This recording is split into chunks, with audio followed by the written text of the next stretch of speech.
नमस्कार साथियों, मैं मनोज राजी स्वागत करता हूं आपका। देश का ऐसा कौन सा हिस्सा है, वो चाहे पूर्वोत्तर हो, चाहे वो दक्षिण हो, चाहे वो उत्तर हो, चाहे वो पश्चिम हो, चाहे महाराष्ट्र की बात करें हम, चाहे अरुणाचल प्रदेश की बात करें हम, तेलंगाना की बात करें हम, कर्नाटक की बात करें, हर हिस्से से लोग आए हैं और ये बात कर रहे हैं EPS 95 के अंदर किस तरीके से भेदभाव हो रहा है, डिस्क्रिमिनेशन हो रहा है। सरकारें पैसा ले रही हैं, लगातार सरकार कलेक्ट करती है फंड के नाम पर, लेकिन पेंशन फंड के नाम पर, लेकिन जब देने की बारी आती है तो जैसे अजगर कुंडली मार के बैठ जाता है, उस तरीके से बैठ गई हैं सरकारें। कहते हैं कि इनको अगर जो इन्होंने कंट्रीब्यूट किया था पैसा, उसकी ब्याज भी मिलना दुश्वार हो गया है, इतनी बुरी स्थिति है। और उसके बावजूद ये लोग जंतर मंतर पर खड़े हुए हैं। मैं बता दूं 72 लाख के करीब ऐसे पूर्व कर्मचारी हैं जो सार्वजनिक क्षेत्रों में उद्योग से रिलेटेड हो, वो बिजली विभाग हो, वो ट्रांसपोर्ट हो, वो कोयला हो, ऐसा कौन सा विभाग है जहां से लोग प्रभावित नहीं हैं। और मैं बात करूंगा, कुछ लोग आज हमारे पास आए हैं, कुछ महिलाएं भी हैं, उनसे बात करेंगे। Ma'am, where are you come from? Basically मैं नॉर्थ ईस्ट इंडिया से हूँ। मेरे माता पिता फॉरेस्ट कॉरपोरेशन में थे, अरुणाचल प्रदेश फॉरेस्ट कॉरपोरेशन में। तो मेरे माता पिता भी EPS 95 पेंशनर्स हैं। मैं अभी फ़िलहाल बेंगलोर से आई हुई हूँ। मैं women's Indian chamber of commerce के youth and community empowerment council की नेशनल प्रेसिडेंट हूँ, मतलब राष्ट्रीय अध्यक्ष हूँ। तो ये जो चल रहा है, जो कि पेंशन, आप अपने पिता की, परिवार की, उनकी रेस्पेक्ट की लड़ाई लड़ रही हैं आप? बिल्कुल बिल्कुल। मैं 2020 से ये कर रही हूँ, जहाँ की मैंने ये डिजिटली किया था। तो इस बार माननीय अशोक राउत जी, जो कि हमारे नेशनल प्रेसिडेंट है, एंड माननीय रामाकांत सर ने मुझे निमंत्रित किया यहाँ पे आने के लिए, ताकि क्योंकि मेरे माता पिता भी सेम है, ये भी हमारे माता पिता तुल्य है। तो उन्होंने मुझे बोला कि आप आइए, हमारा साथ जुड़िए। तो ये सही बात है सर। अरुणाचल प्रदेश को तो बोलते हैं जहाँ से सूरज सबसे पहले उगता है, सूर्य उदय का प्रदेश है, और इतना बड़ा है अरुणाचल प्रदेश, इतनी सारी जनजातियाँ समेटे हुए आपस में, और हर तरीके के लोग हैं, और बहुत कम आबादी है लेकिन बहुत बड़ा क्षेत्र है। वहाँ से अगर आवाज़ उठती है, अगर वहाँ से आप अपने माता पिता की आवाज़ उठा रहे हैं, तो इसका मतलब है कि कुछ ना कुछ तो गड़बड़ है।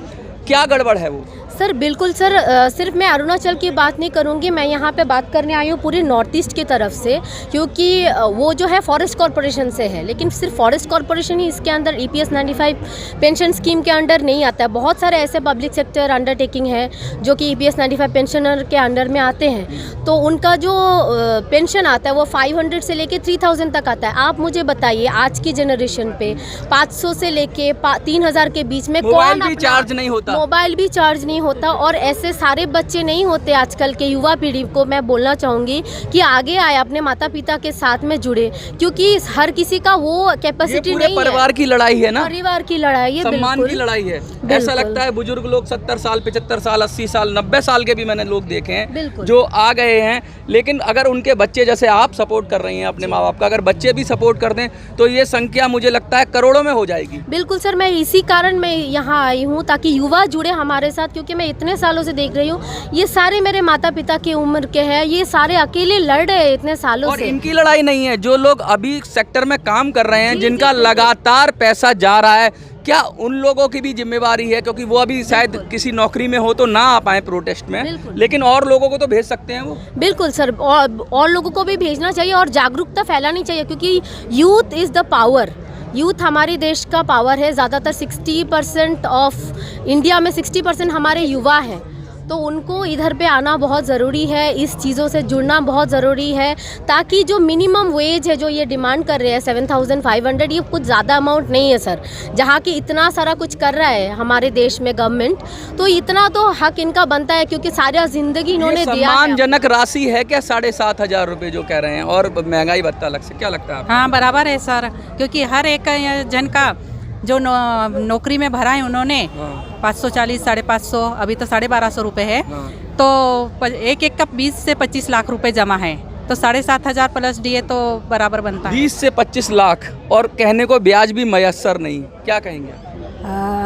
नहीं, बिल्कुल गलत है ये। यानी उतने पैसे जितने जमा है हमारे, उनके ब्याज भी इतने हो गए कि हर जगह के 15, 20, 25 लाख उनके पास जमा है। यानी वो 7,500 प्लस दे भी दे तो उनको कुछ कम होने वाला नहीं। और सब हिसाब करके हमारे जो सलाहकार है, हमारे जो वकील है, डांगे वकील, इन्होंने पूरा हिसाब करके ये हिसाब लगाया हुआ है कि 7,500 प्लस DA ये उनको देने को कुछ भी यानी अड़चन नहीं है। उतने पैसे उनके पास जमा है, उनको कुछ भी कम होने वाला नहीं। और सरकार के तिजोरी में उतना पैसा है हमको देने के लिए, लेकिन वो उतना भी सरकार पैसा की तिजोरी में है। लेकिन मैं एक और बात उठाऊंगा, जब परिवार में जो व्यक्ति है उसका पार्टनर रह जाता है, वो स्वर्गवास हो जाता है, तो कहते हैं आधी कर देते हैं। 500 रुपये या 1000 रुपये किसी को मिल रहे हो तो उसकी पत्नी को कितना मिलेगा? सर क्या मजाक है ये? जो पति जाने के बाद 1000 मिले तो उसको 500 मिलेगा, 500 मिलता है उसको दूध भी नहीं आएगा। अरे कुछ भी नहीं आएगा। सिलेंडर आ जाएगा? सिलेंडर भी नहीं आते सर। सर सिलेंडर तो 1250 का आ रहा है। 20 साल regional transport commission, road transport commission office में काम करे, 832 मिल रहा अब। 832?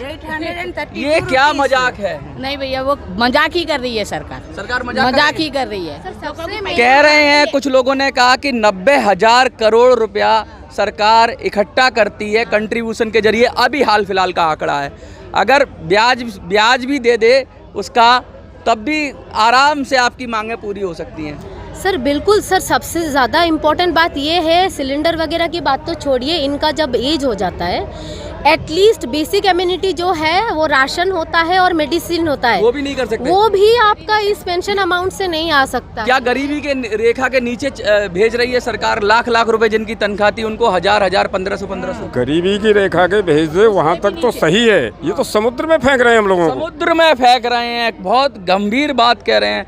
कुछ युवाओं को आप अपील करना चाहेंगी जिनके माँ बाप रहे हों सार्वजनिक उपक्रम में, उनको कुछ कहना चाहेंगी? जैसे आप निकली हैं अपने घर से सपोर्ट करने के लिए, अपने माँ बाप के हक के लिए। बिल्कुल सर, मैंने एक कैंपेन किया था जस्टिस फॉर EPS 95 पेंशनर्स, वो डिजिटली मैंने अकेले किया था।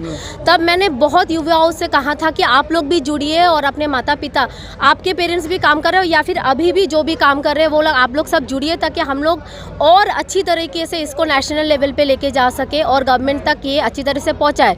जब तक युवा नहीं आएगी सामने, तब तक गवर्नमेंट भी इस पे अच्छी तरह से स्टेप नहीं ले रही है, अभी तक तो नहीं लिया है सर। तो मैं सबको अपील कर रही हूँ, युवा को, हमारे एज के हैं या फिर मेरे से छोटे भी अगर कोई है जिनके माता पिता इस स्कीम के अंडर आते हैं, EPS 95 स्कीम के अंडर में, और जिनको पेंशन कम मिल रहा है, सभी आप प्लीज़ आगे आइए और अपने माता पिता और बुजुर्गों की हेल्प कीजिए। अगर आपके माता पिता नहीं भी है फिर भी आप लोग आइए, क्योंकि this is the basic demand of humans.